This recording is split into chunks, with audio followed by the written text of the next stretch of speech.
But first, I've learned some stunning news and I feel conned. I think you should too.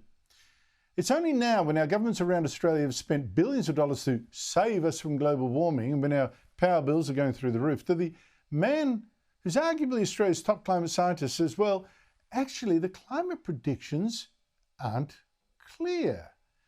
We're not actually sure what's going to happen to us. Now this guy, Dr. Andy Pittman, did blow the whistle on alarmists once before to Sydney University students in 2019. I showed you at the time.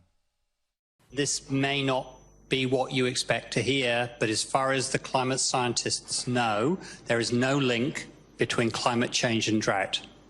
Now, that may not be what you read in the newspapers and sometimes hear commented, but there is no reason a priori why climate change should make the landscape more arid. No link between climate change and drought. Well, that caused a stink after I reported that. Many climate scientists need this scare to keep up their funding. And Labor state governments have already built desalination plants because they'd trusted people like global warming guru Tim Flannery, who'd claimed the opposite. Even the rain that falls isn't actually going to fill our dams and our river system. So Andy Pittman rushed out a clarification. He'd meant to say there was no direct link to global warming, which might still, he said, give rain, more rain in some areas, less in others, whatever. But anyway, now Pittman, who's head of the ARC Centre for Excellence with Climate Extremes and a top climate authority at the Academy of Science, has again voiced doubts in a report and a talk to fellow warmists.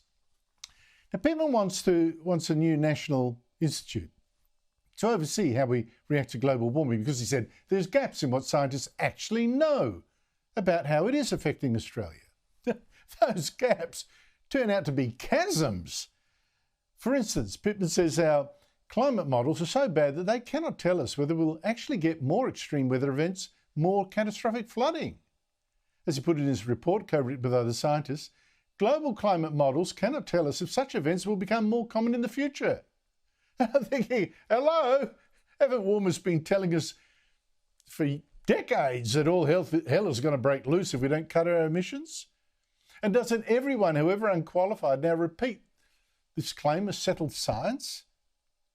As the climate continues to change, our communities are increasingly being devastated by drought, fires and floods. But Professor Pittman hasn't finished. He says we also don't know when and where the climate will suddenly tip into some catastrophe. We know that tipping points exist, and we know that Australia is at risk of abrupt changes in weather and climate. It matters a great deal if we could say things about when and where those things might be realised. At the moment, we really can't. Well, and nor do we know if we'll get less water or actually more in our most important agricultural area. But we actually don't know whether climate change will increase or decrease the flows of water through systems like the Murray-Darling. That's actually quite critical, that point, because if more global warming will give us more water to grow food in our most productive area, why try to stop it?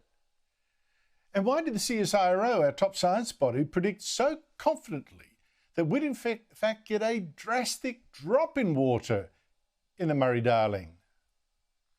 But this uncertainty goes right across the board. You know, if we don't know how global warming, well, according to Pittman, we don't know how global warming is going to affect Australia, good or bad, it seems. So why are our governments spending billions on just guesses? Investing heavily in things that won't happen, but not investing in things that will happen. Now, let me be clear. Andy Pittman does think global warming is a big problem, okay? He wants more money for a new institute, with the money for his old centre about to end. But I am puzzled, because I've written for decades how so many global warming scares have proved false. Like, you know the ones, we're running out of water, or we're running out of food, or out of polar bears. We're going to get more cyclones. That was an Al Gore one. Instead, of course, I've given you so many examples of the opposite. So I knew that the climate models must be flawed. But you got experts and you got the ABC telling me to shut up and trust the science. And now look, we learn that what was supposedly certain about global warming isn't at all.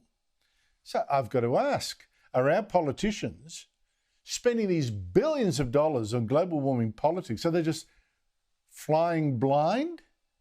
Have we been conned?